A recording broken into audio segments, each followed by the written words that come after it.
What's going on, everybody? This is an episode from the No Gimmicks Needed Wrestling podcast. Do you like podcasts and you want to see the full podcast? Make sure you check out the No Gimmicks Needed Wrestling podcast on all your podcast platforms, such as Apple Podcasts, Google Podcasts, Stitcher, Spotify, iHeartRadio, among many others. But you're listening to the episode right here on YouTube, so make sure you hit that like button and below, and make sure you hit the subscribe button to NC Studios and NC Level Up for all your gaming needs. This is the Nerd Coalition. Enjoy the show. Moving on to what I thought was some really great wrestling here. NXT Deadline was this past Saturday, and Deadline is a new tradition that they have for NXT because they used to do War Games. But now, since War Games is on the main roster, thank God, now they do something called the Iron Survivor Challenge, which honestly, when this match first came up, I didn't know how I was going to like it, but now, the way they do it, and they do it now, I'm actually loving this match more and more every year it happens. The only thing that pops me about the Iron Survivor match is I don't know what's harder, the rules of the Iron Survivor match or trying to do a finisher in WWF Attitude. Because I looked at the screen about 3 times like, what? Well, why is this a clock count up? Wouldn't it make sense for it to count back? Wait, so when does the timer start? Is it when you're in the cage or when you hit the floor? I don't understand. So, okay, now, are you not familiar with how the Iron Survivor Challenge works? So, I've seen every Iron Survivor match, and I still don't really understand the rules. I'm still confused. Well, in this section of the podcast, I'm going to give you our recap and / review conversation about Deadline and what I liked about it. But, okay, so let me explain to you how the rules go. So, there are 5 guys or 5 women, right? And so, it's a mixture of multiple matches in one. So, 2 people start out in the match. Now, once again, keep in mind, the match is only 25 minutes long. That's the time limit. You follow me so far? I'm listening. Okay, now, 2 people start out in the ring. Every 5 minutes, a new person comes out. So you get your little Royal Rumble feel. Within that whole time period, anybody can be pinned or submitted. Whoever gets pinned or taps out, it's mostly been pinfalls, they have to spend 90 seconds in the penalty box. Which means that they are away from the action, which can also cause you to lose, which we see in the women's Iron Survivor Challenge. Now, every time you score a pinfall or submission, you get a point. At the end of the 25 minutes, because once all members are in, you still got a whole 10 minutes left. Because it's like the first 5 minutes, and then it's 5 minutes, and the next 5 minutes is 10 minutes, then the next 5 minutes is 15 minutes. You still got a whole 10 minutes left. And within that time, whoever scores the most pinfalls wins the Iron Survivor Challenge. That's how it goes. And then, like, when you get pinned or submitted, you gotta leave for 90 seconds on top of that, too. And yes, and you're supposed to be locked up in a penalty box outside. The old Michael Cole box. Yes. You had to go into the penalty box for 90 seconds. You had to be away from the action. And then once 90 seconds is up, you go back into the action. But in that 90 seconds, people can get pins, time can run out, all this, like I said, the time ran out in the women's, and then, or if people get pinned together, you can get multiple people can be put in the penalty box. And you don't want to go to the penalty box because you want to try to do as much as you can to score pinfalls. So that's how it goes. So the first one was the men's. They kicked it off with the men's Iron Survivor Challenge, which had Wesley, Javon Evans, Nathan Frazier, Ethan Page, and a surprise entrance.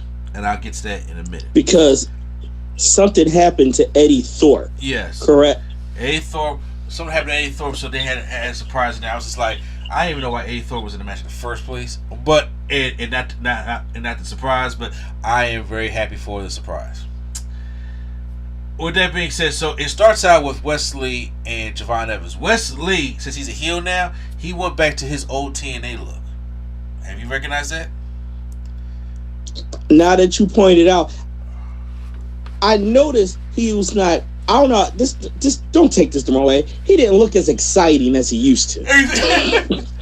It was like, oh, you look a little generic over there, Javon Eriks.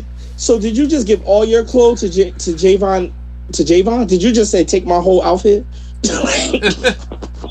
So, then Javon Evans and Wesley are going at a good match. And then all of a sudden, Wesley rolls up Javon Evans. So now he rolls him up at the 4:51 mark. So now he's in the penalty box. Coming out next is Nathan Frazier. Now, if you've been watching NXT, Nathan Frazier was the one that was just like, it was between him and Axiom who's going to make it into the Iron Survivor Challenge. And they still had a match that night. Keep that in mind. Well, Nathan Frazier comes in there, head full of energy, and Javon Evans comes back in there, and they go. The action resumes. Next up, we get all ego Ethan Page. Ethan Page comes in there. I'm a fan of this guy. Yeah. I like him. And as soon as he comes in, 30 seconds in, he gets rolled up. He's with a small package by Nathan Frazier. He's in the penalty box, so he has to go there for 90 seconds. So then, after he gets out, he rolls up Nathan Frazier with a schoolboy, and now Nathan Frazier is in the penalty box. So now, right now, if you've been following, the score is 1 for Wesley, 1 for Nathan Frazier, 1 for Ethan Page. Then next up is the surprise. Who is it going to be surprised? Fifth man going to be in the Iron Survivor Challenge. It's Oba Femi. I was like, let me tell you, what's Oba Femi? And this is from Jump Street, bro.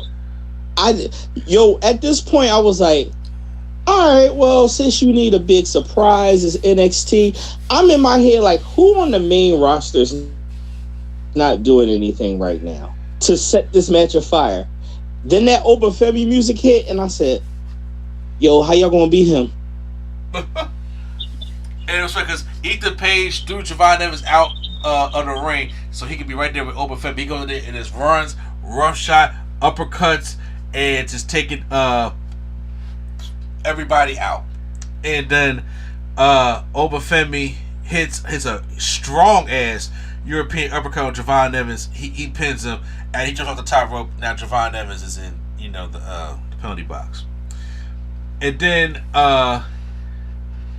Javon, when he tries to get out, Ethan Page is holding the door shut. He don't want Javon Evans to come out. There's a little hole at the top. Javon comes out from the top, and then he does like a swan top off the top, and it takes everybody out. And then Javon Evans hits a springboard cutter onto Wesley, and then he pins Wesley. Now Wesley is in the penalty box. Then Ethan Page hits a schoolboy. After Wesley comes out, he hits a schoolboy on Oba Femi, and Oba Femi is in the penalty box. And Ethan Page is sitting there, gloating about it. But then Javon Evans hits a crucifix on Ethan Page, and now he has to go to the penalty box. And the whole time, Ethan Page is just like, no, because he has to go in there with Oba Femi right now. After he just kind of like schoolboyed him up, and he's begging. He is begging her to not put him in there. As soon as he gets in there, Oba Femi grabs him in there and just starts slamming his ass around in that penalty box. I thought she was hilarious. But then now time is running down. The score is Oba Femi has 1. Let me make sure I got the score.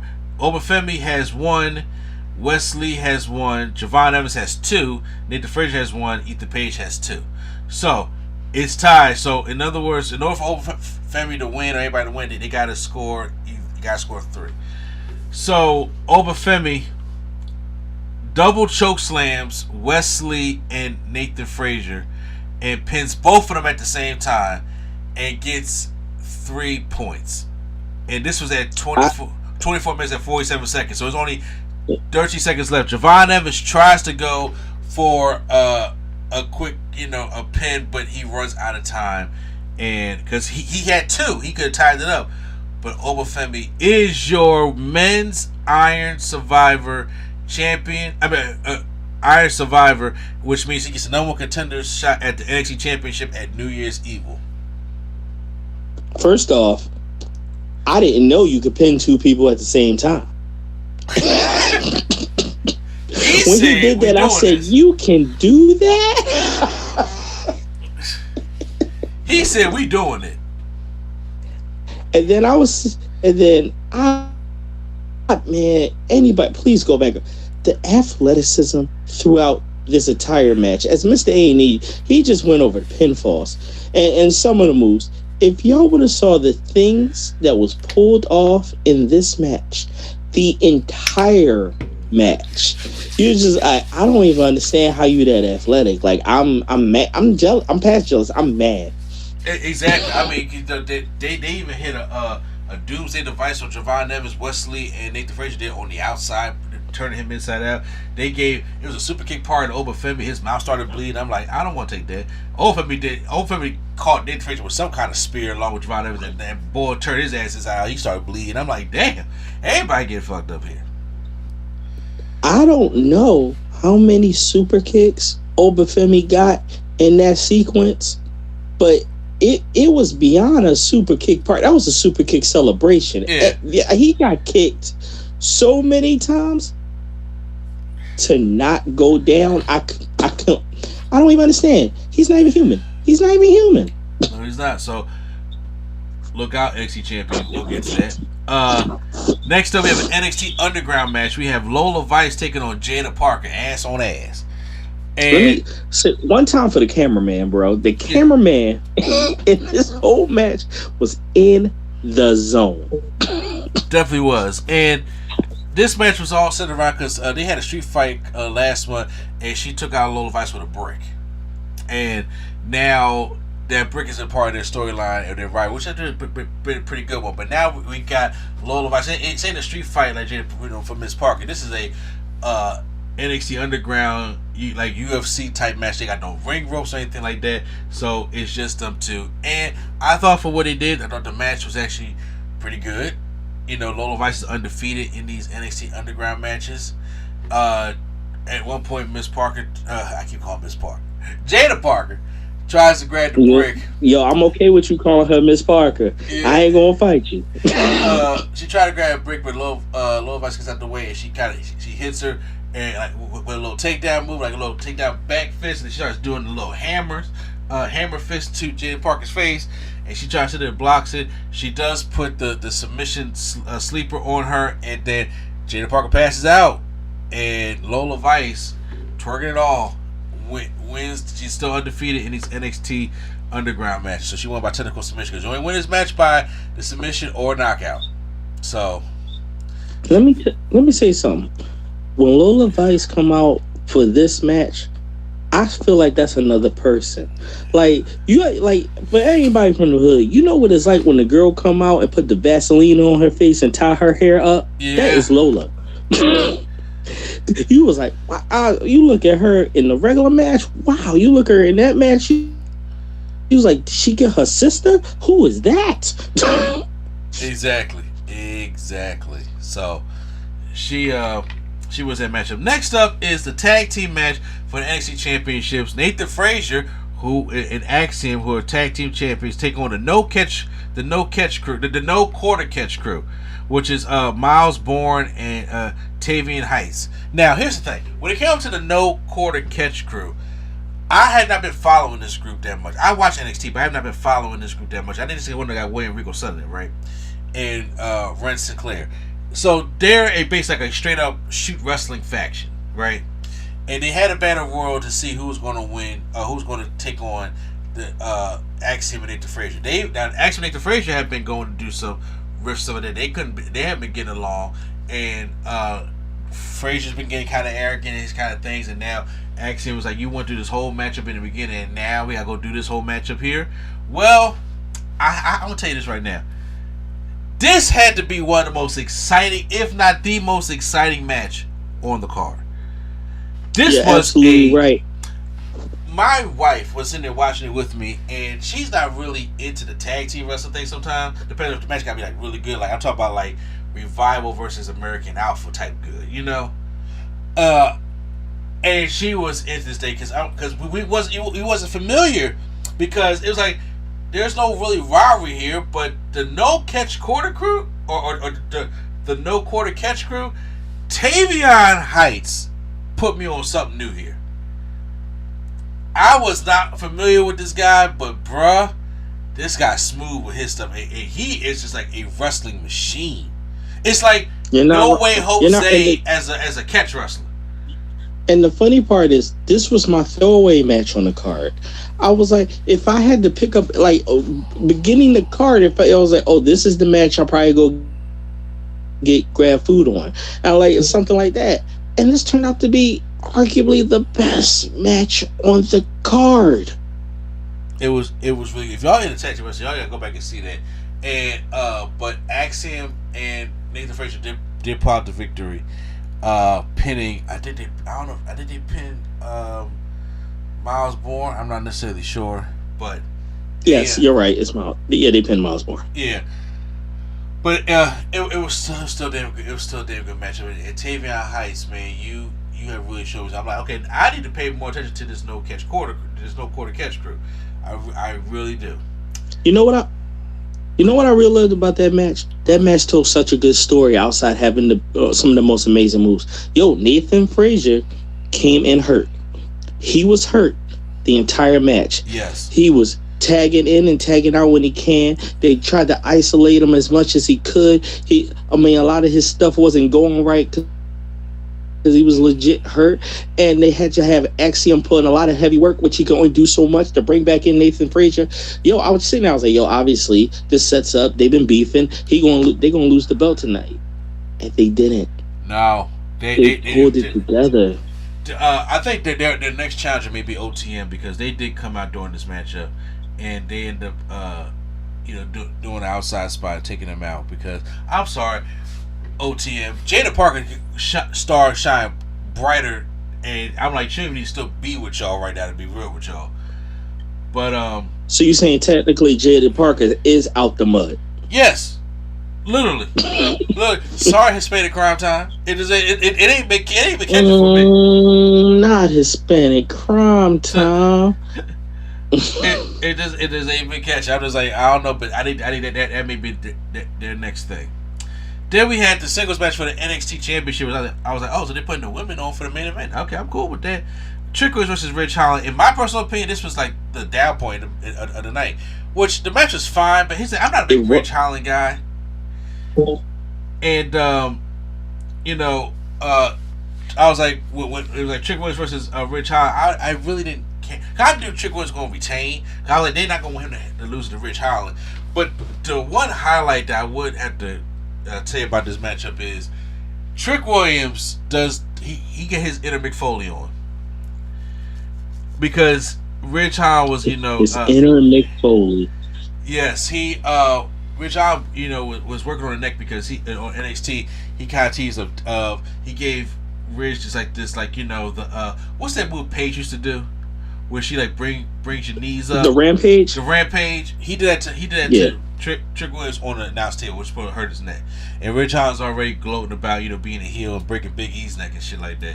So Trick goes and runs at Ridge Holland. He was out the way, and Trick gets his neck get caught up in the ropes, like Mick Foley does. And when he does that, Ridge Holland hits that rampage move again, and everybody's like, it's gonna be over because he got his neck caught in the ropes like Mankind used to do.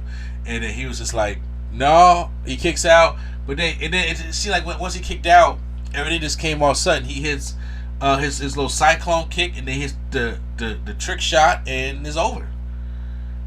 That's the only one thing about Trick Williams when it comes to his stuff. It's like I like his wrestling. I like obviously his he got charisma and all that stuff. It's that when it comes to his finishing move, it just comes like he needs like a setup or a build up. It's like trick shot just comes out of nowhere. It's just like, oh, okay, well, is that supposed to be it? That is your finish. It needs to be take the knee pad down. Tune up the band. You gotta do something. You know what I'm saying? That's how I feel about his. No, you're not wrong. For anybody out there that's played the wrestling games, you ever accidentally hold down the X button? That's his special.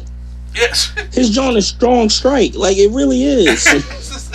It's like if Come on, if bro. it's going to just be a trick, if it's going to be the trick, because first of all, the way it used to look was, he would run at you with one knee, and then you would think it would be the left knee hitting you, but then it would turn out to be the right knee. So it kind of looked like a athletic bro kick with the knees. You know what I'm saying?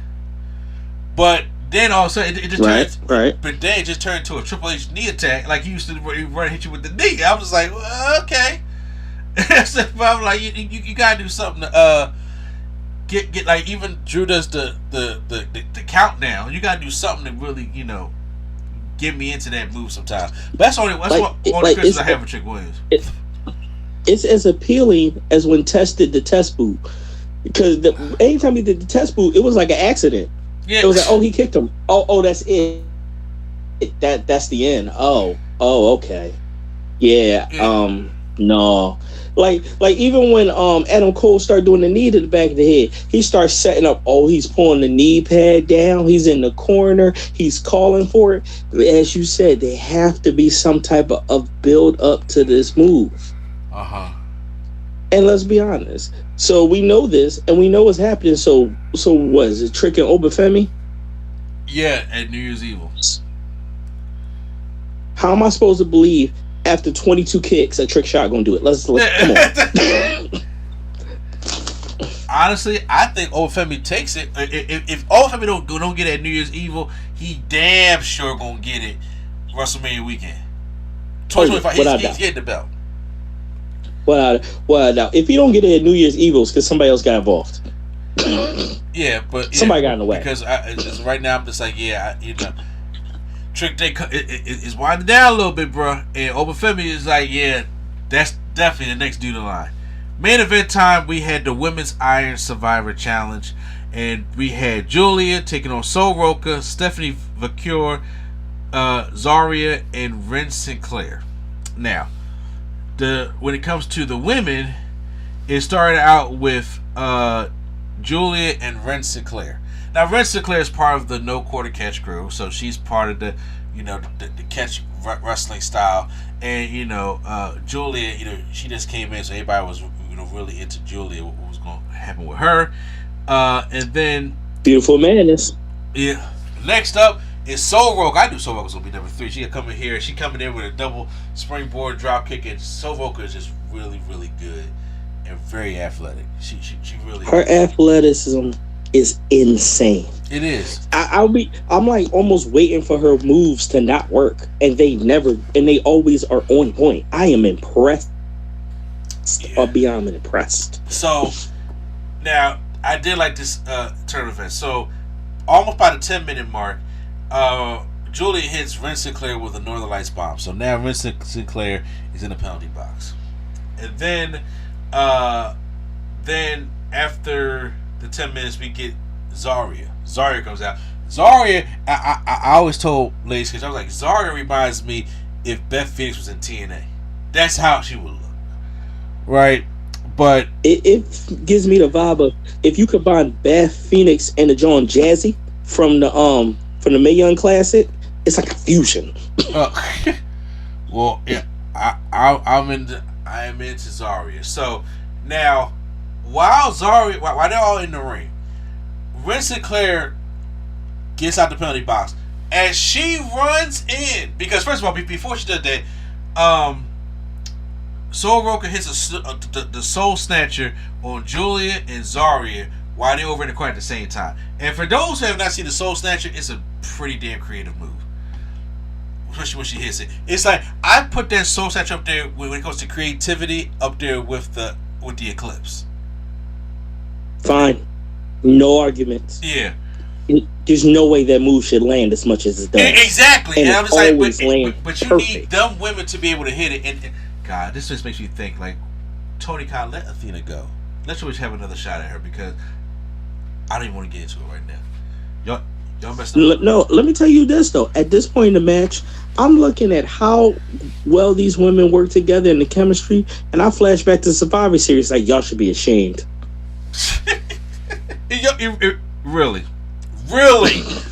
Really. So, now, she hits the soul head, but nobody's in there. So then when the penalty box opens, Ren Sinclair gets right in the ring. This is perfectly timed. She gets right in the ring, and then Soul Broker hits a soul snatcher right on her, and she's back in the penalty box. So, I laughed. I laughed hard at that. I was like, your character in doing this, you just gave two people their points. You just here to get the point on. That's crazy. Exactly. So, she's back in the penalty box. Next up out of it is Stephanie Vicure. She's the last one. She's the last one to come out. So they gonna fight this Stephanie Vicure and a Julia Stare Down, which the crowd pops for. At one point, they take Zarya and they give her a power bomb through the announce table and take her out. And then Soul Broker gets taken out and Julia gets taken out, and then Ren Sinclair is like all by herself, and she's trying to pick up everybody, but they're like dead weight, so they're not really moving. And then Julia gets up, and then she tries to go pin for her, but it doesn't work. Zarya hits an F6 on Julia. Julia has to go to the penalty box and see that coming. Then Stephanie Victoire rolls up later on in the match. We had 22 minutes now. Stephanie Victoire rolls up Ren Sinclair, and she now has to go back to the penalty box for the third time. At this time, the score is let's see, make sure I get the score right. Soul Broker has one, Stephanie Vicure has one, Zarya has one, and Julia has one. Vriska has none, and she been pinned three. She has been pinned 3 times. So now when she gets out there, everybody's panicking because time is running down. Everybody's like, it's like a 3-way tie. Ren Sinclair rolls up Soul Broker with a sunset flip at 24 minutes and 20 seconds. Now she's going to the penalty box. Soul Broker already lost because now when it's only 40 seconds left, but she has to go in the penalty box for 90 seconds. She's already lost, so she already knows that. She's upset, and she only had 1 point. But Julia hits the Arrivederci on Zarya and pins her right at 24:51, and she gets 2 falls. Stephanie Vicure tries to roll her up, but then she runs out of time like Javon Evans ran out of time, and Julia is the winner. And Julia will be taking on Roxanne Perez at New Year's Evil for the NXT Women's Championship. That is going to be a match. Yes. Absolutely. New Year's Evil already looks like an amazing card. Already. So the next Tuesday after because New Year's Day is on Wednesday. So that next Tuesday, yeah, which is January 7th. That's gonna slap.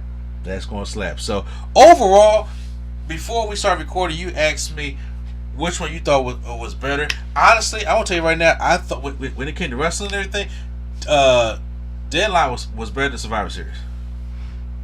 Not wrong. Survivor Series had a great men's War Games match. The women's one was not as great, and everything in between was fine, but they played it safe at Survivor Series because they're building, and it's their last show before the new year, and they're because it wasn't even no Cody on the show, so they played it safe. Deadline, on the other hand, the Iron Survivor Challenge has proven to not be a clusterfuck because I like new inventive matches, but then you have something like King of the Mountain in TNA. You had to ring like hang the belt, which is stupid. But they found a way to incorporate like the Royal Rumble and the Championship Scramble and the King of the Mountain all into one to make this kind of cool ass match. And every year, more and more, I'm enjoying it more and more. And it's like a good, just right there, 25 minutes. And once again, everything else held up. And that tag team match was a great right in the middle treat for us. So I was like, everything went well, and I think Shawn Michaels has put on just a better show when it came to NXT this past week opposed to Survivor Series. So You guys can tell us. I don't disagree. Huh? I don't disagree at all. If I'm purely going off, you're only strong as your weakest link. And to me, if the weakest link in both of those PLEs were the singles championship match, but Deadlines was better. Yeah, just was. Yeah, I mean, ain't no lying about that one. So, if y'all have time, this is the last PLE of the year. So make sure y'all guys go and check that out for WWE, and then there won't be another PLE for WWE, at least for the main roster, until Royal Rumble, which is in February 1st.